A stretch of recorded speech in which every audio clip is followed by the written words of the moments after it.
тікелей эфирге запрос келу керек болған, соны күте тұрайық. Так.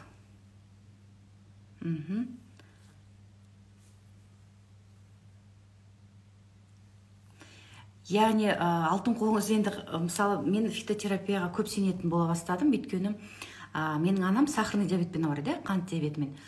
Сол мысалы қант түспей қойған кезде осы Алматыда шөп дәрілермен емделе бастағанымыз кезімізде мысалы инсулинмен түспеген жаңағы қант сол шөптердің арқасында біршама миллимольға түсті. Яғни қанттың мөлшері түсе бастады. Яғни мен сол кезде бастап осы халық медицинасының шынымен де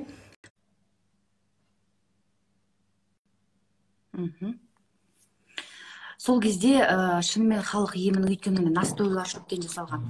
Сәлем, қайырлы кеш. Кеш жарық, менде дауыс естіліп тұр ма барлығы? Аға. Мен естіп тұрмын, халықтар кәнеки естіліп тұрса дауыс плюс қойып жеріңіздер. Мен даусым естіліп тұр ма? Мен сізді естіп тұрмын. Жақсы, мағана жақсы, анық естіліп тұр. Кеш жарық, қалыңыз қалай? Жақсы, шүкір. Қалай настроение? Жақсы, күшті.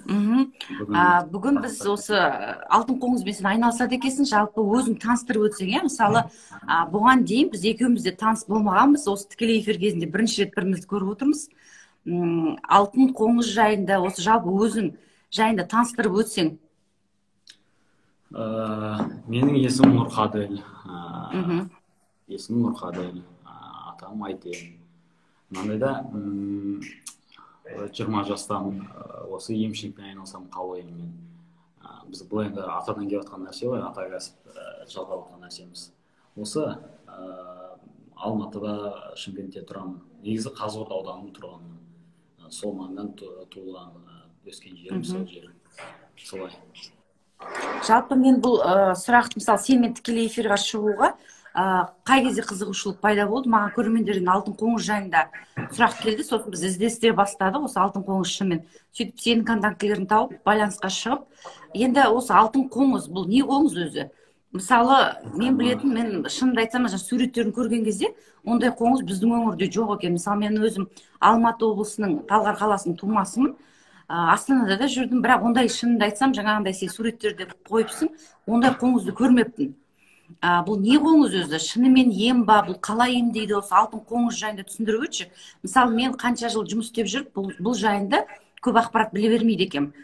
Сондай сұрақ келіп түскен кезде мен өзім таңғалдым, сондай қоңыз бар екен, расымен емдейді екен. Кәдімгі отзывтарын көрсем, адамдардың біршама отзывтары да бар екен, положительный, яғни жақсы отзывтар жазыпты. Енді мысалы, қазір простатитті емдей алмай жүрген шынымен де проблема бізде өршіп тұр, мысалы айтатын болсақ, ер адамдардың бедеулігі. Қазір әрбір үшінші отбасы Қазақстанда бедеулік проблемасына душар болған. Сол бедеулік проблемасының 40%, мысалы 100% деп алатын болсақ, 100% бедеу отбасының, соның 40% ер адамдардың бедеулігі. 40% әйел адамдардың бедеулігі. 20% бұл әйелден де еркектен де болған бедеулік. Енді простатит деген өршіп тұр, бізге бүгінгі таңда. Сол расымен осы алтын қоңыз, не қоңыз ол өзі? Алтын қоңыз деген енді мынандай ғой, жаңа жақтан басқа жақтардан көрмейміз анау деп. Мен Қазығұрттың тумасымын. Өзі алтын қоңыз таралу аймағы мынау Өгем деген тау бар, Қазығұрт Леңгір аудандарында. Только сол жақта ғана шығады. Жылына бір рет қана шығатын. Енді бұл жақтағылар майыске жүк дейді. Енді майдың аяғына ғана бір аптадай шығады, одан кейін жоқ болып кететін қоңыз ғой. Бұрыннан только енді молда емшілер айналысады, основном менде атам да емші, жаңағыдай ғой. Сол оңтүстіктен араспайды, енді мен жас болған соң бұны басқа қалаларға шығарып сондай болып отыр. Соңғы жылдарша мен енді 2 жылдан бері айналысып келіп жатырмын. Солай да? Не қоңыз жалпы сонда сен бұл кәсіпті жаңа атаң айналысқаннан кейін өзіңе кәсіп қылып алдың, дұрыс түсіндің ба? Иә. Біз енді айтып жатырмын ғой, жаңа молда емшілер, оларда ауылдан ауылға есіп кетіп береді, ауылдан андай емші бар екен, андай емдейді деген деп. Оңтүстіктен ары аспайды да, ары барғанда бір Таразға барып қалған кейде, атак ондай шет жаққа шығару деген жоқ. Енді мен сол 2 жылдан бері басқа жақтарға жіберіп жатырмын да, енді жас болған соң интернет білесің, басқаны білесің деген сияқты. Жаңа бір сөзінде айттың ғой, майда ғана шығады, сол үшін майский жук деп айтады деп айттың, иә? Майский жук дейді, алтын қоңыз дейді. Сонда ол жаңа таудың бөктерінде өз жалпы қоңыз не жейді? Қоректік заты не оның? Алтын қоңыз ұшқат деген ағаш бар тауда өгемде. Сол ағаштан ғана жапырағын жейді. Басқа ешқандай жәндіктерді еш нәрсені жемейді. Соны ғана қорқытады. Өйткені мен қарағанымда жасыл қоңыз, бірақ қанаттары сары, иә? Сол үшін алтын қоңыз деп атайды. Өйткені жаңа прямо ана суретін көрген кезде бір шөп сияқты да, шөпті сары білген орап қойған сияқты, иә. Демек, бұл тек қана шөп жейді. Иә, ағаштың жапырағы ұшқақ дейтін бұталы андай бұтақ тектес ағаш дейма қалай, соны ғана жейді. Сол өзі үш мынадай не дейді? Ұшқат десе шығады негізі интернетке ше, іздеп көрсейді, алтын қоңыз деп ютубқа жазса да шығады. Майский жук деп айтады, орысша. Иә, майский жук деп айтады. Сонда бір ақ ай шығады жаздың күні, сол майда жинап алсаң үлгердің, үлгермесең одан кейін жоқ болып. Одан кейін жоқ. Жылына бір ақ рет шығады да, ары қарай дайындаймыз оны. Сонда сол қоңыздарды өзің жинап аласың ғой тауға барып, иә? Иә, біз отбасымызбен жинап алып, жақсылап. Түсінікті. Енді осы жаңа оның пайдалы екенін сен жаңа кішкентай кезінде көріп өстің деп тұрсың ғой. Шынымен қаншалықты мысалы бір сондай проблемалармен келген адамдар мысалы келді айталық саған, сосын бір анализдермен мысалы енді қанша дегенмен дәрігер болғаннан кейін біз анализге сүйенеміз ғой, тамыр ұстамаймыз, бақсылықпен айналыспаймыз. Бізге мысалы келді, допустим, гемоглобин төмен болып келді, сол дәріні береміз, бір дәріні қабылдап біткеннен кейін 10 күннен кейін болмаса бір айдан кейін гемоглобин мөлшерін тексереміз, сол кезде оның гемоглобин көтерілу керек. Сол кезде айтамыз, иә, действительно дәрі жақсы екен.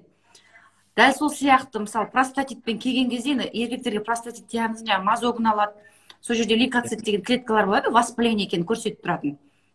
Өзі простатит деген жалпы халыққа түсіндіре кетейік, бұл жаңағы қуғасты безінің қабынуы. Ит дегеннің бәрі простата деген бездің, яғни қуғасты безінің қабынуы, былайша айтқанда, сол қабыну процесі бар екені анықталды.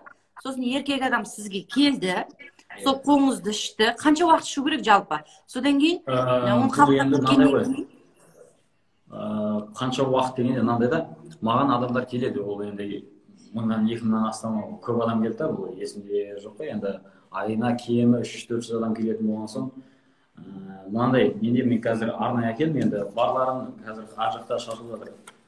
Мынандай дәрілер, урологтар жазып береді. Маған мысалы көп қой, мынандай да қағаздар анализбен келеді көбісі. Маған енді алтын қоңыз деген ішу деген бәрі бір түрлі деп санайды ғой. Сосын урологтардан ем болмаған жағдайда кейбір дәрілер ұсынады. Енді антибиотикті көп қылып жазып бере салады, тас еткізіп. Енді сол үшін ғана келеді ғой. Мысалы, мына жерде біреуін көрсетейік. Көріп тұр, мынау ЭРМ дейтін Шымкенттегі атақты институт репродуктивной медицины Алматыда бар, Қазақстан бойынша өңірлерінде бар ол. Мына жерде анализдің нәтижелері көрсетілген. Осы ЭРМ бар, мына жерде сұңқар деген бар, әр жақтан келеді, мұндай көп анализдер. Маған простатит дейді, андай дейді, мындай дейді. Негізінде енді простатиттің өзінің қалғысы дұрыс түсініп алғаннан кейін қиындық туғызады. Мысалы жиі дәретке шығу болады дейді, ол дизурия мәселесі болған соң, ол андай да. Осындай себептермен келеді, нақты себебімен келген дұрыс. Мен соған сай нормаларды анықтаймын дегендей ғой енді. То есть қатып қағида жоқ бұл жерде, иә? Қатып қалған қағида жоқ. Сен жаңа клиникалық белгілеріне, яғни науқастың шағымына қарай ем тағайындайсың. Иә, нормаларын тағайындаймын. Мысалы, нақты простатит, яғни жаңа болады ғой, слабость тез бір қой, маған енді көбісі шын керек. Екінші жылдан қалып еркектер келеді, или әйелдер күйеуін алып береді, папасын алып береді деген сияқты. Мынандай белгілер болып жатыр, жиі дәретке көп шығады, или сондайда процент төмен дейді, бала көтере алмай жүрмін деген сияқты. Сондай мәселелермен келсе, мен 43-тік соның шамасына беремін. Негізі 43-тік беремін бастапқыда. Кей жағдайларда болып қалады, бір 15 қосып қалуы мүмкін. Негізі қосылмайды ол. 43-тік енді жеткілікті мөлшер бір адамға. Бір где-то 2-3 аптаның ар жақ бер жағына ішеді. Мен мысалы бірінші күні біреу ішті, ары қарай өзім айтып отырамын. Екінші күні үшеуі көтереді, или тоқтатады, демалады деген сияқты. Оның қалай әсер еткеніне байланысты ғой. Сол. Түсінікті. Енді жаңағы қоңызды жаңа сен айттың ғой, майда теріп аламыз деп. Одан кейін мысалы мен жаңа айтты қалқы емі деп бұрын сенбейтінен айттым ғой, сары ауру кезінде жаңа битті творогқа қосып білдіртпей, ауырған адамға білдіртпей жегізіп жүрген кезде кәдімгідей ем болады деген. Соны өзім көргеннен кейін жаңа бір туысқанымыз ауырған кезде сөйтіп жеп, шынымен сары аурудан жазылды. Содан кейін халық медицинасына, одан кейін жаңағы өзім анам сахар диабетпен ауырып шөп дәрілер, яғни инсулин салсақ та түспейді қанты. Сол кезде шөп дәрілермен бірге қабылдаған кезде қанттың деңгейі түсті. Содан кейін мен халық медицинасына шынымды айтсам сене бастадым. Мына біздің халық медицинасында Өтеубойдағы Тілеуқабыл деген кісі бар ғой, атақты жаңағы шөптермен, яғни халық медицинасымен айналысқан. Иә, сондықтан сол кісінің медицинасы кітаптарын оқып, шынымен де мен бүгінгі таңда мынау тіпті адамдар қансырап келеді ғой, сол кезде шөптермен жаңа қан тоқтатуға болады. Яғни халық медицинасына қарай бір кішкене көзқарасым өзгерді. Бұрын болмаса ол мұның бар бір шарлатандардың ісі деп ойлайтынмын, шынында сенбейтінмін. Енді қазір көзқарасым өзгерді. Бірақ сол қоңызды жаңа бүйтіп біз тіріде жедік деп айттым ғой, творогтың ішіне салып жеп. Енді қоңызды ол қалай не істейсіңдер, оны тірідей ма, я болмаса кептіріп қоясыңдар ма, қалай дайындалады ол? Мынау көрсетсем көріне ме екен? Мен арнайы упаковка жасап қойғанда бұған енді жақсы алсын деген ниетпенші. Мынау бір упаковкада 20, мынандай екеуін беремін бір адамға ше. Негізі ютубтан қарап алтын қоңыз пайдалану десе, мен арнайы видео түсіп қойған негізі. Мынау қоңыз қалай осы көрініп тұр ма?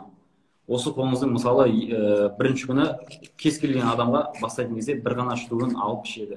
Бір ғана штугын алып, жаңа қанаттар болады, қанаттар қажет емес, қанаттарын жұлдысап, жақсылап ұнтақтап жылы сумен ішеді. Только жылы сумен. Мұздай су, айран, спиртный ішпейді. Себебі ана спиртный мен айранына енің бетін қайтар жібереді, соған бола ғой. Мына еріткіш қасиеті бар да, жаңағы немені суықты инфекция бәрін алады ғой.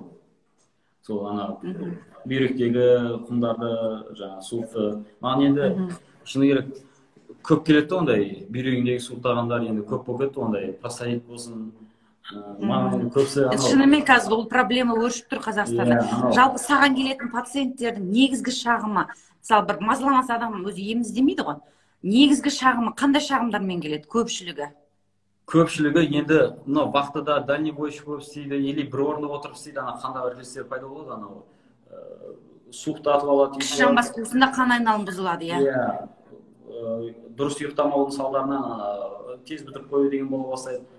Основном сол тез бітіріп қою, енді бұл соған көмектеседі ғой, жаңа тез бітіріп қою, слабость дейді, ерлер жыныс мүшесінің жаңағыдай бүйректегі тұздар, құмдар болатын болса, суық болады ғой, соны алады. Жаңағыдай проценттің көтермеуіне бұл көтереді. Енді бала көтерту мәселесі бұл жерде ше, бірақ ол эфирде айтқан. Егер простатит болса себебі, е? Себебі простатиттен болатын болса, себебі ол простатитті конкретно кетіріп береді. Ал егер бала көтерудің себебі басқа да нәрселер болады ғой, ондай жағдайда көтеріп бере алмайды. Ол енді суықпен инфекцияны алады ғой, еріткіш қасиеті бар деп жатқанымыз сол қолданатын адамда, бірақ язва болмау керек. Ерлерде де, әйелдерде де язва болмау керек, обязательно. Гастрит анамнез. Язва болғанда сонда жақсы сергітпей қала ма, қалай или болмай қала ма? Язва жаңа мынаның еріткіш қасиеті бар алтын қоңыздың.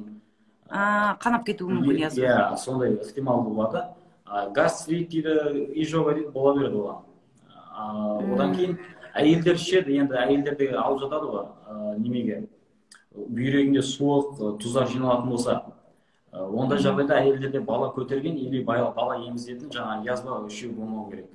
Мен өзім 18-19 жасқа дейінгілерге бермеймін. Себебі енді жастайынан простатит болғанмен, оны басқашылай емдеп салуға болады да, оны алтын қоңыз ішпей күтінетін болса.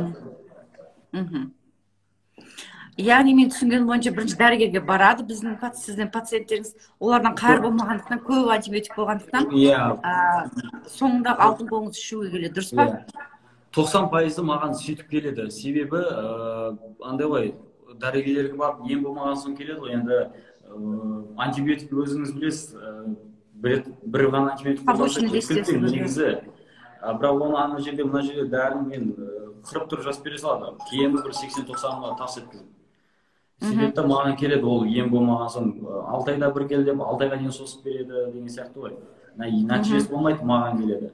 Көпшілік сондай, енді ол маған егер келіп жататындар болады, енді менде мынандай слабость бар, тез бітіру, дәрменікі осындай көмектеседі деп қойыпсың, ішіп көрейік дейді, хорошо деп мен беремін. Нәтижесін көріп жатыр, ол мына жерде естірсем де болады. Мысалы өткенде бір әпкеміз Астана жақтан алды, қателеспесем, қазір естіртсем болады да, жазды мағанша, осындай күйеуім, ол енді маған шыны керек, енді күйеулер, еркектер, білмеймін, ер азамат болған соң ба, ішіле мойындай қоюы да екіталай да. Көбіне әйелдер келе ма? Иә, Күйеулерді жалғасап. күйеулеріне алып беріп жатады. Сондай да, осындай болып жатыр деп. Мен өзім ішкіземін, туда-суда деп қой, енді біраз дәрілер алып көрдік, болмады деген сияқты болды. Сөйтіп алды, жаңа бір анализдің біреу осының ішінде соныкі. Жаңағыдай осындай болды, кейін маған мына жерде Нұрқаділ, ассалаумағалейкум. міне WhatsApp-та сообщение жазды маған. Нұрқаділ, мен ана кеше 2 іштім, бүгін 2 іштім. Алдыңғы ана 3 ішкен кезде қатты ауырған ғой. Сөйтіп какой-то сиіп атқан кезде тоқтап қалған маған, сонда ашытып ішім бәрі какой-то күйіп қалған сияқты болып. Кеше 2 іштім, вообще неған жоқ, ауырған жоқ. Бәрі зор болды, күшті болды. Сосын түнде анандай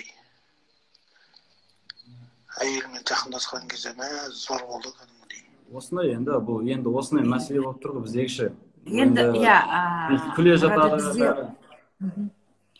Менің мысалы ютубта білесің бе, каналым бар, сосын инстаграм парақшада в основном ер адамдардың жаңағы комментарий осындай ғой көбінесе. Жаңа бір жақын күндері бір көрерменім жазыпты дайректке, жаңағы әйелім менен қанағаттанбайтын сияқты, бір секс игрушка алсам, ол денсаулығына зиян келмей ма деп жазыпты да. Енді оған біз ала алма деп айта алмаймыз ғой. Бұл жерде енді ер адам жаңа өзінің денсаулығын дұрыстау керек қой, неге ол әйел қанағаттанбайды. Сосын кейде әйелдер айтады, я мен төсектен ләззат ала алмаймын, күйеуім тез бітіріп қояды, не істеймін деген. Сосын жаңағы енді біздікі ақпарат беру каналы болғандықтан осы алтын қоңыздың да шынымен пайдасы болып жатса, әрине құба-құп. Енді осы жалпы халық медицинасымен айналысып жатқан, алтын қоңызбен айналысып жатқанға қанша жыл болды? Бір 2 жылдан 3 жылға кетіп бара жатыр. Енді біздің атамыз емші деді ғой, мен атам жанында одан алдын кішкентайдан көріп жүріп едік. Көріп қоямыз, кейін осы қателеспесем, білмеймін, 2 жылдан асып қалды қателеспесем. Енді сенің не себеп бұл жаңағы осы атаңның жолын қууға? Мысалы бұрын 2 жыл бұрын сен онымен айналыспайтын едің, иә? Мен өзім теріп келеміз, бәріміз теріп келеміз ғой енді отбасымызбен. Сонда бір танысымыздың әкесіне беру керек болды, мен досымның осынасына деп емделе алмай жүрген есімде, бізде бар ғой деп айтқандай болдым. Сөйтіп ішкіздік, нәтижесін айтты, ол ағамыз кейін мен ойбай рахметін айтып, қайта-қайта айтып жүрді. Сен одан да осыны бір сатсайшы, осындай ақыры атаң емес, өзіңде сатсаң да болады деген ғой деп. Басқа жақтарда жетпей жатқан адамдар қаншама ғой деп. Рахметін естіген соң ғой, енді ол нәтижесі болып жатқан нәрсе. Сосын яғни бұның пайдасы бар екенін білдің де осы кәсіппен айналысып кеттің. Иә, ол енді кәсіп болып, отбасылық сондай қылдық та. Жалпы мен сөзімнен ұққаным бойынша алтын қоңызды қолдануға 1-2 қарсы көрсеткіш бар, жаңа язва, асқазан язвасы, жарасы. Асқазанда язва болмау керек. Иә, әйелдерге жаңа ауыр аяқ емізулі болмау керек, Иә, болмау керек. Сол кезде қолдануға болмайды. Қалған жағдайларда қолдана беруге болады. Қолдана береді, иә. Енді сен тәжірибеңде осы алтын қоңызды ішіп, бір аллергический реакция дейміз ғой. Мысалы, біздің химиялық препараттарға всегда айтамыз, аллергический реакция, побочный действие болуы мүмкін, жаңа мәселелер. Осы алтын қоңыздан сонда жаңа мәселелер болуы мүмкін ба? Мынандай, алтын қоңызды ішкеннен кейін алғашқы күндері бірінші күн болды, бірінші күн мен 5-ші күн аралығында, енді 2 күн ғана қатты созылады да, андай зар арқылы бұл тазалайды. Алғашқы күндер қатты, одан кейін күндері білінер-білінбес болып тазалай бастайды. Жаңағы енді бұл суықты инфекцияны шығарады деп жатырмын ғой, сол жаңағы бұзық болсын. Зар арқылы тазалайды, қатты қыздырып қуықты. Сондай эффект береді ол. Сонда қызған сияқты, ауырған сияқты бола ма? Қандай болады адам ішкен кезде, не сезінеді? Қайта-қайта туалетке қайта-қайта жүгіре береді, шыны керек. Зар арқылы. То есть зар арқылы микробтар кіші дәретпен тазалайды да, ол кіші дәрет арқылы қайта-қайта. Ол кезде су мейлінше көп ішу керек деген сияқты мен өзім айтып отырмын ары қарай. То есть сен әр пациентпен жеке өзің ары қарай сатылғаннан кейін жүргізіп отырасың, е? Мен өзім отзывтарды оқыдым, прям басында біз жаңа тікелей эфирге дайындалған кезде отзывтарды оқысам, прям бәрі супер керемет деп жазыпты. Енді шынымды айтсам, маған бір қызығушылық пайда болды, сөйтіп эфирге дайындалу уақытында анам айтады, қанша тұрады екен, мен де сатып алып ішейінші, бүйрегім ауырып жүреді деп. Сол айтқанда, енді халық медицинасы бүгінгі таңда шынымен пайдасы халыққа тиетіні бар, тимейтіні бар. Сол үшін біздің мақсат соны былай ара жігін ажырату, халыққа көрсету. Енді мысалы алтын қоңызды жаңағы айттың қарсы көрсеткіштер болмаса, кез келген адам жаңағындай белсіздік, әлсіздік, жыныстық әлсіздік деп айтамыз ғой, ер адамның жыныстық қатынас кезіндегі әлсіздігі сезіп тұрып қою, болмаса жаңағындай жыныстық, енді импотенция дейді ғой халықтың арасында, эректильді дисфункция деп айтады медицинада. Енді ол былайша айтқанда белсіздік деп аударады қазақтарда. Белсіздік, бедеулік бөлек нәрсе, белсіздік деген бар. Мысалы жыныстық қатынасқа ретті түсіп жүргенімен де, жыныстық қатынаста ер адам супер болып тұрса да, ол бедеу болып қалуы мүмкін. Яғни бедеулік егер простатиттің кесірінен болып жатса, алтын қоңыз емдейді. Ал бірақ басқа себебі болса, мысалы жаңа варикоцеле деген болуы мүмкін. Ол оның қатысы жоқ, оны емдемейді. Ол тек простатиттің себебі болса, емдейді жаңағы простатиттегі. Одан кейін бір түсінген жаңа бүйрек жайында айттың, бүйректе су. Мысалы мен узистпін ғой, сол кезде узит түсірген кезде практически бір 80-90% адамнан құм көрем бүйрегінен. Ол енді жаңағы микролит в почках деп жазып береміз. Вот сол почкада микролиті болған кезде, жаңа айттың ғой сен, почкаңды емдейді, жаңа зәр жиі дәретке барады деп. Мысалы мен ондай кезде айтам, енді біздің суымыз соншалықты бір таза емес қой, сол құмдар шөгіп бүйрекке тұрып қалады. Сол кезде пациенттеріме кеңес беремін, арбуз күздің күні таза піскен, дәрсіз піскен, күздің күні піскен арбузды көбірек жеңдер, суды көбірек ішіңдер деп де. Енді алтын қоңыз прям микролиттер, мысалы УЗИмен өткен кезде до лечения, после лечения микролиттердің азайғандығын біліне ма? Білінеді. Мен Астанада бір пациентіміз бар еді, мен жоғалтып алдым ау дейді. Мен кейін оны перестать етіп бір ютубқа салып қойғаным бар еді, қазір тыңдатсам да болады да. Именно осы бүйректі тазалағаншы. Не болды ол кісіде? Микролиті ма? Мысалы, көп қой, енді біреуін айтайын. Ол ағамызда миллиметр тас болған, қателеспесем, ол Астанада болған соң маған келе алмаған соң, мен ол кезде Шымкентте болдым, қазір Алматыда деген сияқты ғой. Мен оған салып жібердім, 43 күн күнделікті нормасын барлығын айтып отырдым. Урологтар болсын, барлығы кәдімгі таң қалды. Енді бірақ оларға айтпаған екен, алтын қоңызды іштім, туда-суда, енді білмеймін. Енді адам ұялды, мысалы мен де ішсем, мен де айтпайтын едім. Сондайда енді просто до этого барған ғой, сенікін операцияға жасатайын деп жатқан ағамыз шошып, OLX-тен басқа бір іздей бастаған, или Инстаграмнан іздей бастаған, сөйтіп жүріп мен тауып алған. Осыны іштен пышаққа тигізуге немем жоқ деп ше. Ондай жоқ. Желанием жоқ деп. Желанием жоқ. Қорқады ғой енді операция болған, Сосын соны ішті. Нәтижесінде ол YouTube каналда қазір жазып қоюға болады оны жерге. Сол кезде или эфир бітпей жатыр, мен эфир бітер кезде айтайын, алтын қоңыз деп іздесе шығады, YouTube'да менің каналым бар.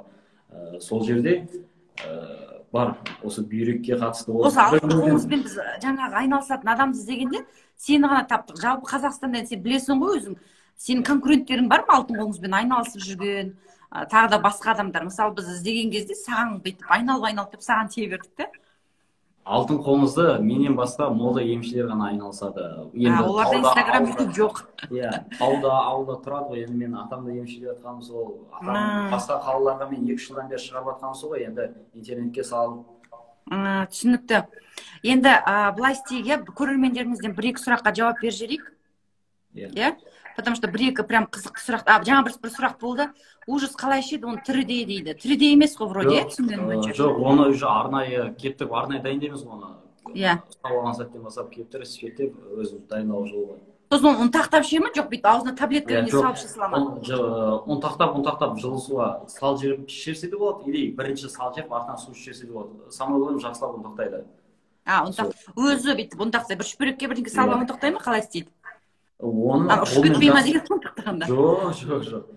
Қолмен жақсылап ұнтақтаса да, қасықпен ұнтақтаса да ұнтақталады. Анау кеуіп тұрған дүние ғой, сонда? Қатты. Оны сендер ұстап алып қалай кептіресіңдер? Өлтіресіңдер ме бірінші? Жүріп кетеді ғой енді анау. Жоқ, ол дайындауға 2-3 апта уақыт кетеді, шыны керек. Арнайы технологиясы бар дейсің ғой? Түсінікті. Так, номер қалдырып кетсінші жігіт дейді. Жақсы, онда тікелей эфирдің соңында, наверное, неге жазып қоямыз, номеріңді, контактілеріңді. Так, керемет өшіріп тастаңыз дейді. Астым қышиды дейді. Жақсы, бұл жерде бар ғой, Қыздар, бұл жерде халық емі болғандықтан давайте гинекологиялық сұрақтарды мен дүйсенбі күні ма бір прямой эфир өткіземін, сол кезде қояды. Бүгін біздің қонағымызға қатысты сұрақтар болса, астының шыраны басқа нәрселерді бүгін емес, наверное, көбісінде хронический простатит деп келеді. Халық енді просто андай да, менікі хронический простатит деген, сенікі емделмесе болмайды, әйтпесе аденома болады деп туда-туда ана көп дәріні беріп жібереді ғой. Негізі хронический простатит деген ол созылмалы простатит, сондай да қазақша аударғанда. Оның барлығы емделеді осы алтын қоңызбен. Бірақ оны енді білмеймін, антибиотик ішіп, андай ішіп, емделіп кеткен адам көрмедім мен. Именно осы маған келгендердің арасынан ғой енді. Емделіп жатқандар да бар. Просто көбісінің айтатыны осы урологқа бардым, бүйттім, көмегі жоқ деп. Урологқа барсаң, таныстарынан естіп-ақ уже қайтпаған. Неге десеңіз, анау массаж деген бар, урологический массаж, щадящий дейді ма, сондай дейді. Иә. Тікшек арқылы ер адамға травма ол. Ол енді көтерішекке саусақ массаж дейді ғой. Білсеңіз керек деп ойлаймын. Ана Америка оған 1966 жылы өзі запрет қойған. Енді бұл щадящий массаж деген ол енді советский темадан қалған, ол кезде емдейтін нәрсе жоқ болды. Қазір заман дамыған, басқа да түрлері көп та. Ана массаж жасата береді. Мен соны жасатпаса екен деймін еркектерге ше. Ол вообще дұрыс емес нәрсе, ол урететті құрдады да, ол одан сайын уақытша бір безіп сіңгенін қайтарып тұрған болмаса, ол одан сайын кейін күні 2-3 айдан кейін болсын қайтадан одан сайын асқындырады да ол. Жаңа бактериялардың түсуіне алып келеді да ол қиындық туғызып. Енді мысалы еркек адамға көтеншегіне саусақ тығу меніңше шынымен ол қиын нәрсе. Біз баяғыда мына проктология деген сабақ бар ғой. Сол кезде мысалы рак прямой кишки деген болады. Сол кезде еркек адамдарда ол соңғы стадияларында келеді. Өйткені еркек адам урологқа барып көтеншегі саусақпен шықтысы келмейді ғой. Сондықтан еркек адамдарда енді прямо запущенный уже астынан қан кеткен кезде келеді деген. Ана емді көреді, мына емді көреді, болмағасын амал қосылмасын істеп жатады көбісі. Мен сол ғой. Соны түсіндім деңізші. Так, сіз Алматыдасыз ба дейді. Мен дәл қазір сізбен тікелей эфирде Шымкентте болып жүрмін. Шымкентте негізі Бірақ негізі Алматыда филиал бар, Иә, Алматыда офис бар. Бизнес-центр Каусар, Төле би 286-4. Все, Алматыда как раз қай жердесіз дейді. Так, күйеуім не дейді, пірінчек екен ғой. Түсінбедім. Так.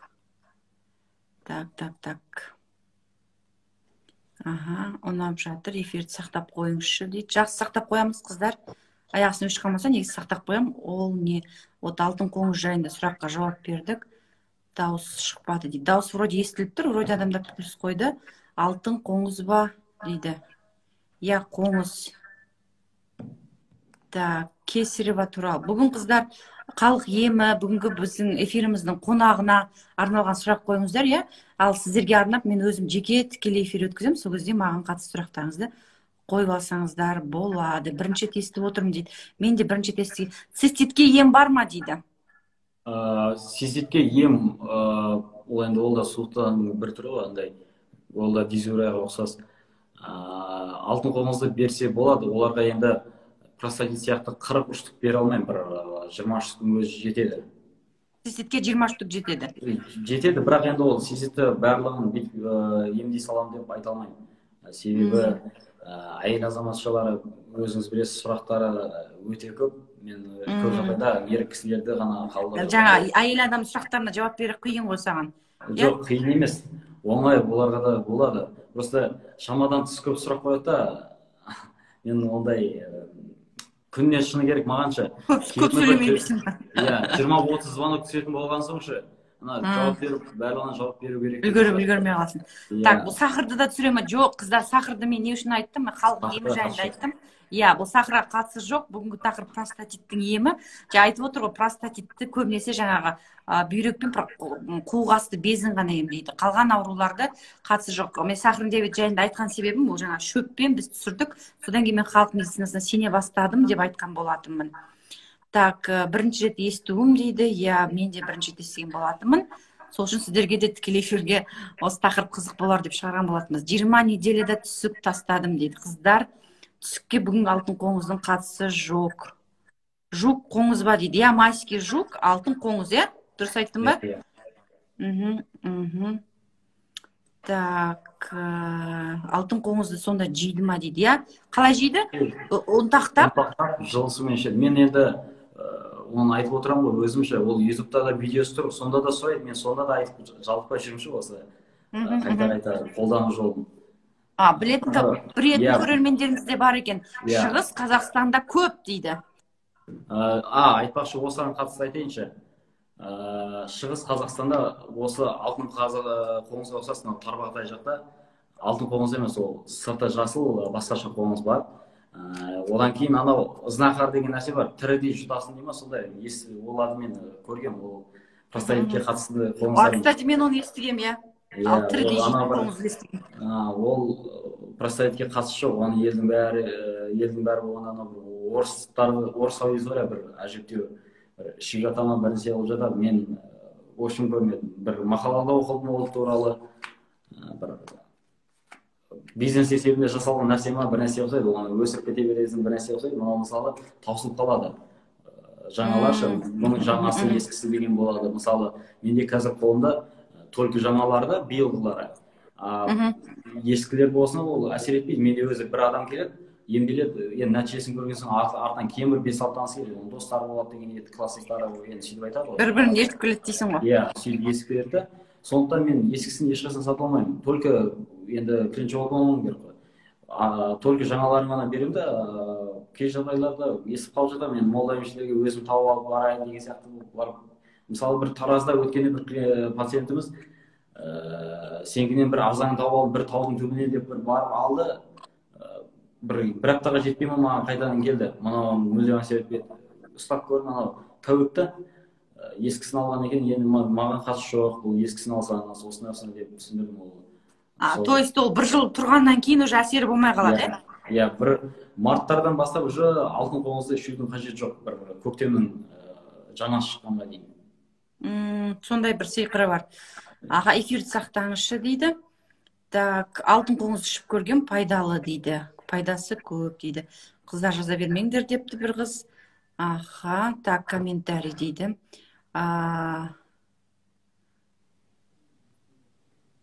Так, көрген біз өте әдемі болады ғой дейді. Оны қалай емдейді, толық түсіндіріңізші дейді. Так, енді жаңа ішу арқылы, бірақ сен дозасын өзің тағайындайсың, кімге қалай беретінді. Күнделікті оған қалай әсер еткеніне байланысты. Вот, бір сұрақ бүйтеді. Ер адамдардың тез бітіріп қою ол норма ма дейді.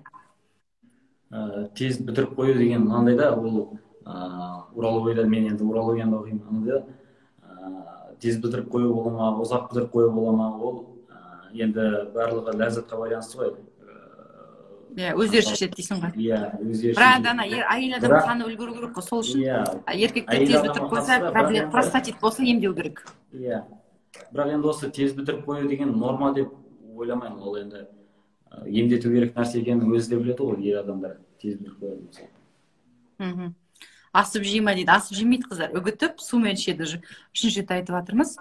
Қоңыздың ішкенде басқа жерге зияны жоқ па дейді. Асқазанда язбасы болмау керек. Егер әйел кісілер пайдаланатын болса, жүкті или бала емізетін болмау керек. Сондай. Қарап бүйтеді. Леврентий деген көрерменіміз. Қоңыздың арқасында простатитті емдеп, 2 бала сүйдік деп жазыпты. Менде мынандай ғой, балалы болды деп, мен балалы болды деген бір видео бар еді. Мен қазір қоя аламын ба? Ютубта да тұр, мына жерде қазір біреуін көрсете салайыншы. Қандай осы? Так. Так, бүйтеді, оң жақ жұмыртқаны. Мынау қазір көрмейді шығар. Ютубта тұр негізші. Ол балалы болу дейтін, менде көбісі рахметін айтып көп келеді, ол балалы болуға. Негіз YouTube канал алтын қоңыз деп аталады, алтын қоңыз қалай емдесе шығады ол. Просто балалы болуға қатысты мен жаңа айтып кетейін, простатиттен болған жағдайда ер кісілерден, бізде енді көбісі ер кісілер, мен байқайтын мана әйелдерге жауап береді ғой, сен кінәлісің туда деген сияқты өз емделмеу, тексерістен өтпей жатыр. Сонда да жаңағыдай тексерістен өткен жағдайда, я болмаса ер кісілерден болып жатса, жаңағы алтын қоңыз ішсе, балалы болуға көмектеседі. жаңа простатиттен болып жатады ғой көбісіне. Көбіне жаңа қандағы клистердің пайда болуы. Ем негізі дейді қоңыз жейтін ағашта. Я, емнің негізі, жаңа негізі қоңыз жейтін ағашта сияқты ғой дейді. Солай сияқты, я? Енді бұл только үш қатты ғана жейді ғой. Ол үш қатты только тауда ғана өсетін ағаш. Осы өгемде ғана, басқа жақта жоқ. Так, енді біздің көрерменіміз бағаларын сұрап жатыр екен. Бағанадан бері бағаларын, анау проблема осы жерде көп екенін біліп тұр ғой. Бағанадан бері көріп отырмын, бағалар. Бүйтеді. Менің анам ішкенде аяғында безі бар еді. Сол автоматты түрде кетіп қалды. Сол ішкеннен кейін оған дейін сенбегем, сосын дейді, менде ішкем жалпы суық ауруларына көмектеседі. Рахмет сізге, Нұрқаділ дейді. Мынандай ғой, ол Ислам деген көрерменіміз жазыпты. Без егер суықтан пайда болған без болатын болса, ол кетіреді. Суықпен инфекцияланады ол денедегі бәрі. Ондайлар бар, ондайларда кейіндер бар. Так, жиіркенішті ғой дейді. Бірақ енді ауру болған кезде ештеңеге қарамайды ғой адамдар, е? Емделу үшін жаңа саусақты көтеншекке тыққаннан гөрі менше қоңызды іше салған жақсы сияқты. Білмеймін енді, әркімге әртүрлі ғой. Так, кері әсер болмай ма дейді, оны бағана айтып өттік. Так, импотенцияға көмегі бар ма дейді, яғни ер адамның белсіздігі бағанадан бері айттық қой, е? Көмегі бар. Не жайлы айтып жатсыздар дейді, эфирді басынан көріңіздер, сақтап қоямыз. Сонда түсінікті болады. Ер адамдардың белсіздігі, яғни импотенциясы жайында отыр әңгіме. Алтын қоңыз жайлы дейді. Мына жақта біздің көрермендер уже бір-біріне жауап беріп үлгеріп жатыр, молодцы. Аха, простатиттің емі жайлы айтып жатыр дейді. Так, емдейтін анық болса алтын қоңызды неге медицинаға енгізбейді дейді. Енді онда фарм компаниялар жұмыссыз қалады ғой. Мен кейде бір ойлаймын, мынау бір всемирный бір заговор бар сияқты, өйткені кейде ойлап тұрсам, мына бізге дәрілер келеді ғой, маған да мысалы бізге әрбір фарм компания дәрілерін ұсынып отырады. Сол кезде қарасам, дженерик деген болады, оригинал деген болады. Оригиналдар үнемі қымбат болады. Дженериктің дәл сол құрамы бірдей. Өздеріңіз аптекаға барғанда да көресіздер ғой. Құрамы бірдей, бірақ бағасы мүлдем екі түрлі. Сондай да болып жатады. Енді оның жаңағы составы қалай жасалды, негізі вообще әртүрлі менде сұрақтар көп болады. Бүйтіп жанында тұрып заводтарды көрмегеннен кейін, сосын бір кейде бір болмайтын дүниелерді, мысалы қазір вакцинаны ойлап тауып жатыр ғой, мынау коронавирусқа қарсы. Сол бір глобальный заговор сияқты көрінеді, өйткені фарм компанияларды, дәрі өндіретін компанияларды асырау керек сияқты болып кетеді. Сол үшін енді әртүрлі көзқарас бар ғой, менің бір кейде сондай бір көзқарастарым пайда болып кетеді негізі. Так, бірінші рет естіп жатырмын дейді. Я, мен де қыздар бірінші рет естігенмін. Так, баяғы аудиозапись дейді. Не туралы бірінші рет көріп отырмын дейді. Так, аудиозапистерді болмаса нелерді түсінгенім бойынша Алтын қоңыз деген YouTube каналынан кіріп көруге болады. Мен өзім эфир біткеннен кейін кіріп көруге. Инстаграм парақшаға кірсін, Инстаграм парақшада жатысы тұр. Все, сен Инстаграм парақшаң көрініп тұр ғой, по идее, соған кірсе болады. Ол қоңызды қайдан аламыз дейді. Дәрі ма сонда дейді. Енді дәрі деп дәрі емес, қоңыз ғой, жәндіктен жасалған жаңа. Қайдан алуға болады, қанша теңге дейді. Пачкасы қанша теңге, алтын қоңыз қанша болады. В общем, енді давайте бағалары кетті. Королевский жук деген емес па бұл дейді. Ол емес қой, я? Жоқ. Ана кісінің парақшасына кіріп қараңыздар деп дұрыс айтады. Қоңыздың өзін езіп ішеді ма? Порошок сияқты ұнтақталып кетеді ғой? Я, походу, бүйтіп, мұжылған кезде. Өйткені мен көргенімде бір жап-жасыл кеуіп тұрған дүние сияқты көрінді. Бүйтіп, бәлгі бір кеуіп, мен былай елестеттім көз алдына. Біз жаздың күні терезенің алдында шымдар өліп қалады ғой? Соны былай ұнтақтасаң өгіліп қалады, сол сияқты, иә? Иә. Сол ұнтақтап ішеді, жаңағы ұрықтың сапасын арттырады ғой, жаңағы. Так, в общем, 75 жастағы адамдар ішсе бола ма дейді? Жоқ, 75 жасқа айтпақшы ескерте кетейін, 60 жастан ары қарай бермеймін, ол әжептәуір талап етеді, сондықтан бермеймін. Тексерістер талап етеді? Иә, ішіп жатқандар бар, енді денсаулығы бар деп, менде 60-тан асқандар кейде қоймай сұрап алып кетіп ішеді, мен өзім бермеуге тырысамын көп жағдайда. Хронический пилонефритті емдей ма дейді. Хронический пилонефрит бүйрек ауруы. Хронический пилонефрит созылмалы бүйрек ауруы. Созылмалы бүйрек ауруын оны қандай себептен пайда болды, соны айтсыңдар. Ну, бірінші анализ тапсырып көру керек, е? Иә. Сосын анализдерін жібереді, сен өзің көресің ғой анализдерін, е? Простатит болатын болсашы, простатиттің енді симптомдары айтса, мен сразу оған анализ тапсырмай-ақ бере беремін. Ал жаңағыдай бүйректің мәселесімен келетін болса, өзі біліп, жаңағы құмдар, әшім немелер болады, суықтаған десе, емдей береміз. Атақ, менде тас бар еді, или жаңағыдай созылмалы бүйрек ауруы десе, анализ тапсырып келсін, мен содан кейін барып, соған лайықты нормалар тағайындаймын. И ары қарай мен нормаларын айтып отырамын ғой, үшеуге көтереміз, или екеуге түсіреміз, или тоқтатып қоямыз, бір аптаға созылуы мүмкін. Сондай жағдайлардың бәрін мен сол анализіне қарап тағайындайтын боламын, егер бүйректік болатын болса, жаңағыдай. Алтын қолыңыз көтеруге көмектесе ма дейді. Қыздар, мен қысқа жауап берейін. Бұл жерде егер күйеуіңіздің причинасы простатит болатын болса, түсінгенім бойынша көмектеседі. Егер басқа себеп болатын болса, қолыңыз көмектеспейді бұл жерде алтын қолыңыз, е? Мынау көтеруге дегенде ше, мынандай да спермограмманың анализін тапсырады ғой еркектер, енді объемы болады, түсі болады, қалыпты жағдайда қозғалысы, проценті болады. Проценті көтереді, сол жаңағы ұрықтың сапасын көтеру ғой, бұл спермограмманың әңгімесі.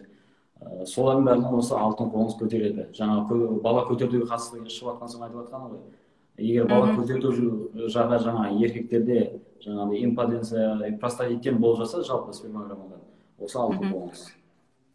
Қуғасты безіне қандай ем бар дейді. Бағанадан бір айтып отырмыз, простатит емдейді деген, сол қуғасты безін емдейді. Тез бітіргенге көмектесе ма дейді. Күшті көмектеседі, түсінгенім бойынша. Именно сол қуық базы безімен еркектерін тез бітіру, эректиль дисфункциясына көмектеседі. Так, неше жастан бастап қабылдауға болады дейді. Егер үйленген болса, сразу қабылдай береді 18-19 жастан. Атак, үйленбеген болса, мен 19 жасқа дейінгі лерлер бермеймін, 18-19-ға дейін беремін. Бір қызық сұрақ, ер адам ауырмаса, бірақ профилактика есінде қолдануға бола ма дейді? Ондайлар жетеді, ондай жағдайда мен 43 емес, 23 күн ғана беремін. Шымкенттің қай жерінде дейді, жақсы қыздар, инстаграм парақша бар ма, контакт телефондар, ол жайында қазір прямой эфир біткесін, біз астына бәрін жариялап қоямыз, инстаграм парақшасын, тіпті керек болса жаңағы YouTube каналды да, е? Бүйрекке көмегі бар ма дейді. Бүйрекке егер құм тас болса, кішкентай тастар болса, көмектеседі. Үлкен тастар болса, по-моему, берілмейді. Үлкен тастар болатын болса, берілмейді. Сантиметрден асып, менде только миллиметрлерді. Үлкен тастар ертеді, ол енді каналдарын тұрып қалады да, ол қиындық туғыза бастайды, ертеді. Оны лазермен емдей салған болса, операция. Дұрыс. Енді қара, менің жолдасым кіші дәретке отырған кезде до конца шықпаған сияқты болады дейді.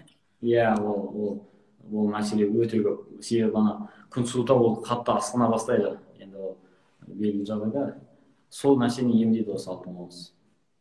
Қалып болған сияқты болады дейді ғой. Енді бәрін сұрап жатқан бағасы қанша? Қай жерден аламыз? Алматы, Шымкент қалаларынан алынады алтын қолыңызды. Бағасы Қазақстан басқа өңірлер ше? Басқа өңір мынандай ғой. Алматы, Шымкент қалаларының өзі келіп алып кетсе болады. Ал басқа қалалар, мысалы Тараз, Қызылорда бар, Алматы мен Шымкенттің маңында қалаларға автобустар индира береді, солармен сала береміз. Ал батыстың, солтүстіктің, шығыстың қалаларына мен эксперт логистика международный бар ғой өзіміздің Куржский, сонымен жіберемін. До дома жеткізіп береді олар. Я, көп адам, ер адамдар емделмей жүре береді дейді, дұрыс айтады. Так, ұрығы 20% дейді. Енді ұрығын бірінші простатит па, простатит болса себебі, онда алтын қолыңызға жаңа 20% көтеру керек, ол төмен процент. Ол үшін простатит болса себебі, қыздар, өйткені себебі көп болуы мүмкін, ер адамда аурулар көп. Тек қана простатит емес, варикоцеле деген болады. Жаңағы кішкентай кезден свинка деп айтады, құлақ маңы бездерінің ауру себебінен де болуы мүмкін. Жаңағы спермограмманың. Әйел адамдарға қандай пайдасы бар? Микролит дейді, солай ма? Әйел адамдарға пайдасы жаңа айттым ғой. Бүйрегінде суықтап, құмдар жиналса, енді дұрыс фильтрден дұрыс су ішпейді, дұрыс тағамдар жемейді, тұрады онда. Уретритті емдей ма дейді. Уретра деген жаңа бүйректен қуыққа зәрді жинайтын канал. Соны емдей ма? Оны емдейді. Сонымен енді бағасы дейді. бағасы 42.000 теңге. Ол қанша штук сонда? Бір курс лечениесі 42 мың ба? Жоқ, бір штугы 42 мың ба? Өзі бір-ақ рет ішеді ғой бұны. Оны қайта-қайта ішуіне қажет жоқ. Мынау 41 штук, осы 42.000 теңге тұрады. 40 штук 42 мың теңге. Иә. Енді біздің көрермендерге бір жеңілдік бола ма? Былай істейді оны. Көрермендерге сағат 1:10 болып отыр. Бүгін осы эфирді пайдаланып көріп отқан күйеулеріне енді көбісі жаны ашып алады ғой. Осыны. Бүгін түнгі сағат 12-ге дейін төлем жасап, осыны қылайын десе мақұл. Бүгін өмірде болмаған ондай жеңіл жасап берейін. Бәріне 32 мыңнан берейін. Осы эфирді қарап. 10 мың теңге скидка. Иә. 32 теңгеден беруге болады. Мен жаңа номер қалдырамыз деді, сол жерде. Яғни 42 штук, 40 штук, 32 мың теңге. Бір курс лечения. Мысалы, жаңа кейбір жағдайларда 20 штук ішетін жағдайлар болады. Ол кезде қалай болады? Ол кезде хорошо, 16 мың теңге жақсы. Жартысы. Иә. Демек, біріншісімен хабарласып біліп алу керек, симптомдарын жаңа қандай не мазалайды. Содан кейін алуына болады, Иә, ол хабарласып мынандай ғой. Егер қазір эфирді көріп отқан болса, соңына дейін барлығын айттым деген ойдан, олар сразу төлем жасай берсе де болады. Ал егер жаңағы эфирден енді қосылып неме қылып жатса, қазір номер жазамын, соған WhatsApp-қа жазса, мен жауап беруге тырысамын. Сонымен бүгінгі эфирді қорытындылайтын болсақ, алтын қоңыз ер адамның простатит деген ауруын, яғни төсектегі әлсіздігін тез бітіріп қоюды, бүйректегі құмдарды емдейді. Өйткені әлі де жаңағы асқазанды емдей ма, бауырды емдей ма деген сұрақтар келіп жатыр. Оларға емі жоқ. Тек простатит деген қуғасты безінің қабынуы, содан кейін белсіздік, бедеулік, егер простатиттің кесірінен бедеулік болған болса, оны емдейді. Сондай-ақ бүйректегі майда құмдарды, тастарды емес, майда құмдарды кетіруге мүмкіндігі бар. Толық ақпаратты қандай парақшадан алады? Біз қазір тікелей эфир аяқталғаннан кейін Instagram парақшаны және сенің контакт номерларыңды, сондай-ақ YouTube каналыңды онда қойып қоямыз. Сол жерден ақпаратты алып, ары қарай егер осы эфирдің ішінде, енді бірақ бірден 32 мың теңге төлемеуі де мүмкін ғой, негізі төлеп алса да болады, Предоплата жасасыншы, ертеңгісін осылай төлем жасаймыз де. Менде мынандай да. То есть предоплата жасаса, мысалы қазір хотя бы 2-3 мың теңге аударып аламын деп жатса, скидка действует, Действует, иә. Действует, жақсы. Түсіндім. Негізі ұққаным, енді шынымен отзывтарыңды да көрдім. Елдің бәрі өтірік айта бермейтін жер, отырып алып, ем болды деп. Сосын сенің Instagram парақшаңды да зерттеп шықтым. Расымен біраз адам саған риза екен. Сосын YouTube каналымнан да 1-2 видеоны көріп үлгердім. Бүгін қазір тағы да кіріп жөндеп көруге тырысам. Вообще қызығушылық пайда болды. Жаңа эфирге дайындалып отқан кезде анам да көріп, өзі қызығушылық білдіріп, алтын қоңыз мен бүйрегім ауырып жүреді. Өйткені алдында біз жаңа шөп дәрілер іше бастаған кезде бізге не қойды? Бірінші УЗИ, брюшной полости өтіп келесіздер. Сол кезде бүйрегімде құм бар екен деп айтқан болады, мен өзім УЗИстпін ғой. Сол есінде қалып бүйрегіме мен пайдалы болса, маған да алып бер деп анам қолқа салып жатыр, Негізі осы бүгінгі эфирдің клиенттерінің бірі мен болуым мүмкін. Қазір анаммен ақылдасамыз. Енді бүгінгі эфир менің ойымша қызықты болды. Простатитке бәріне жаңағы шынымен қазір ер адамдардың қауқарсыздығы дейді ғой, мысалы, ерте жыныстық қатынас бастайды, тағы да басқа себептер, сосын аяқ қолдан су өтеді. Қазір ешкім жетісіп жүрген жоқ, ауыр жұмыста жүреді, далада жүреді. Тем более қыс келе жатыр, простатиттің өршитін кезеңі. Сол кезде егер халқымызға бір пайдалы, действительно егер жаңағында химиялық дәрі ішпей, антибиотик бір жақты емдегенмен бір жақты бүлдіріп жатады, бәрімізге побочный действиясы өте көп. Хотя бы дисбактериоз болып ішің өтеді жаңағы антибиотик қабылдағаннан кейін. Енді амал жоқ, біздің традициялық медицинамыз сол дәрілерден бізге мед университетті соны үйреткеннен бастап сол антибиотиктен бастаймыз. Бірақ кейде ойлаймын, осы всемирный заговор ма екен, осы фарм компанияларға ақша тауып тұру үшін деп. Өйткені шынымен неге бізге фитотерапия, мысалы мединституттарда, халық медицинасын көбірек үйретпейді екен деген кейде менде бір өкініш болып қалады. Әсіресе жақында мына өтеубойдақ Тілеуқабылұлы деген кісінің кітабын оқып, сол баяғы 15 ғасырда жаңа қазақ даласында өткен әрбір шөптің, әрбір өсімдіктің қандай пайдасы барын жазып кеткен. Сондықтан халық медицинасына бүгін енді халық бет бұрып жатыр, бірақ кейде алданып қалып жатады. Сол кезде мысалы біз шынымен адамдарға көмектесіп жатса, шынымен ер адамдардың белсіздігіне, бедеулігіне ықпал етіп, жаңа простатит емдеп жатса, әрине нұр үстіне нұр. Өйткені жаңа айтып отырмын, химиялық дәрігерлерден бір жағын емдеп жатса, бір жағын бүлдіріп жатады. Бауырға, бүйрекке химиялық дәрілер, өйткені бүйрек арқылы тазаланатын болғандықтан бүйрекке кішкене күш түсіреді. Сондықтан табиғи өнім болатын болса, шынымен жаңа қоңыз ағашты жейді дедің ғой, шөпті. Сол түп тамырына келгенде фитотерапияның бір түрі сияқты көрінеді маған. Өйткені жаңа жапырақты жейді дедің ғой ағаштың. Соның нәрін бойына сіңіріп, өзінің бойында бір ферменттерді бөлу арқылы мүмкін жаңа бүйректегі жаңағы құмдарды ерітуі мүмкін. Сондықтан енді бұл біздің ғалымдарымызға, әрине бізде бір үлкен ғылыми зертханалар жоқ.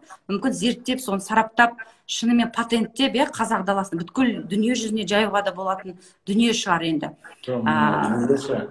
Осы дүние жүзі дегенге қатысты бұның негізі мынандай, осыдан бір 4-5 жыл бұрын Қытайға кетіп қалған кездер болды, алтын қоңыз. Бір есіп қалды да. Менде мысалы күні кешеде жазып жатыр, Америкаға осыны сатайық, Лос-Анджелесте деп бір туда-суда. Қытайға өткендер, көбінесе Қытайға сұрайды осынша. Енді біледі ғой, мен ешқайсысына сатпаймын дедім, және енді өзіміздің ауылдағылар да біледі онша. Шетелге сұрап жатқандар өте көп. Негізі бір патенттеп, мысалы Қазақстанда, кейін болашақта уже мысалы басқа шетелдікте сөйтіп алады, бірдеңе патенттеп алады да. Даже біздің қымызымызды басқа ұлттар, Германия, немістер патенттеп алды ғой. Қымыз немістердікі деп. Киіз үйді қырғыздар патенттеп алды. Біз екі ортада сол, енді біздің далада негізі бұл қоңыздан, алтын қоңыздан басқа да пайдалы дүниелер көп.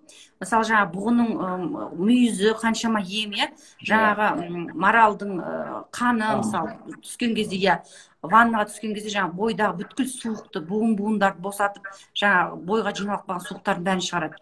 Енді негізі халық медицинасында айналысатын сала өте көп. Енді мен саған өте жас, осы ата кәсібіңді жалғастыруыңа, соған бір нәтижеге, жетістікке жетуіңе, сол кәсібіңді ары қарай дамытуға тілектеспін. Біздің бүгін тікелей эфирге шығып, сұхбат берісуге келісіп, енді азғантай болсын пайдалы бір ақпарат бергеніңе алғыс айтам. Енді көрермендердің сұрауы бойынша, егер өйткені әлі де сұрақтар толассыз келіп жатыр, керек болса мүмкін тағы да, өйткені сұрақтар туындауы мүмкін, тікелей эфирге шығуымыз мүмкін.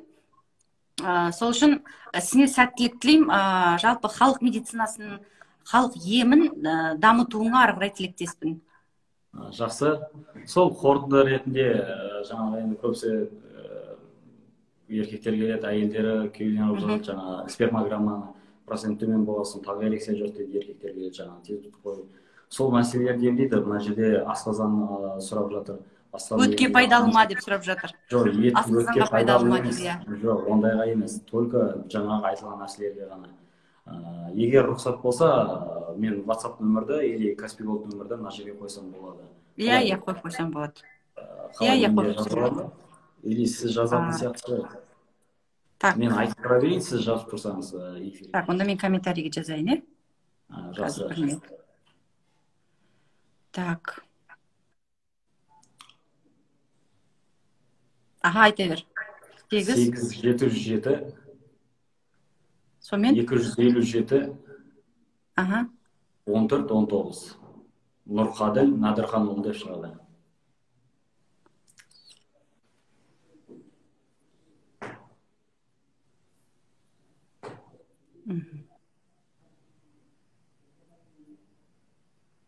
Жазылды деген ойда ма? Нұрқаділ, Нұрқаділ. Нұрқаділ деп жазып қой, ничего страшного. Так, дұрыс жаздың номерді 257-14-19. Менде әлі шықпады. Прикрепить деп шықпап, мен комментарий жазып. Так, оны қалай істейді? Үстінен бастырып, прикрепить етуге болады.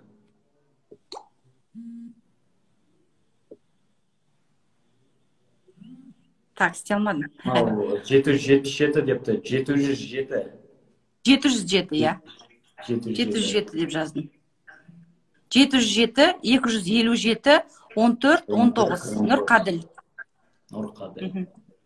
Так, бүгін қазір тіркелген адамдарға 10 мың теңге скидка. Түсінгенім бойынша, иә? Тікелей эфирдің құрметіне. Солай ғой, иә? Иә, сіздің эфиріңізді уақытын бөліп, сізге де, бізге де пайдалы, мен де оларға пайдалы болсам деп. Сол. Так, 14, 19, 14, 19.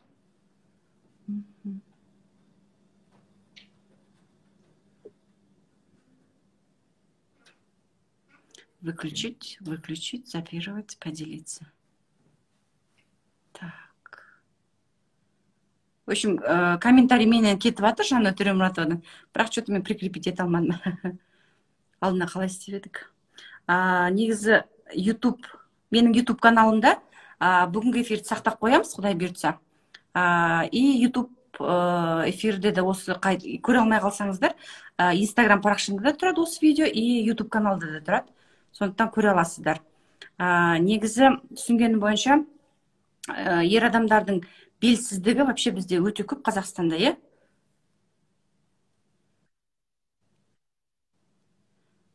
Соған керемет ем болып тұр ғой. Таптырмай. Нұрқаділ, сен жоғалып кетіп жатсың? Бітуге таяды ау дейме? Иә, солай болып отыр. Эфирдегілер хабарласпасаңыздар, менде WhatsApp-қа жаза берсеңіздер сұрақтарыңызды. Аха, WhatsApp-қа, потому что бір мезетте бәріне жауап беріп көрмейді. Жауап беріп үлгермейді. Ол өзім білем, ол өшіріле болып барады, ол сіздерге бәрі пайдасыз. Мен бәрібір телефонды көтермеймін деген ойдамын. Только WhatsApp-қа жауап беремін. Аха. Нұрқаділ. Так, мен қазір міне комментарийға тағы да жазып жатырмын, Нұрқаділ деп. Осы номер бойынша сіздер Нұрқаділге хабарласып, сұрақтарыңыз болса, мысалы тікелей эфирде қоя алмай қалдыңыздар, енді ыңғайсыз ғой, қанша дегенмен таныстар отыруы мүмкін, бір интимді сұрақ болғандықтан жауап бере алмай қалып, қоя алмай қалып жатсаңыздар, осы тікелей эфирдің кейін WhatsApp-қа 707-257-14-57 нөміріне WhatsApp-қа 14-19. Так, 707-257-14-19 Нұрқаділ WhatsApp-қа жазу арқылы сіздер толықтай ақпарат ала аласыздар. Дұрыс қой, е? Сондай-ақ YouTube-та Алтын қоңыз деп аталатын YouTube каналда Алтын қоңыз жайында толық ақпарат алуға болады. Енді қанша минутымыз қалды біздің? 1 минуттай уақыт қалды ау дейме? Аяқтауымызға. Сақтай берсек болады. Жақсы, осы эфирде сізге де рахмет, тыңдармандарға рахмет. Жекеде күтем. Жақсы, сау болыңыз. Жақсы, сау саламат болыңыздар.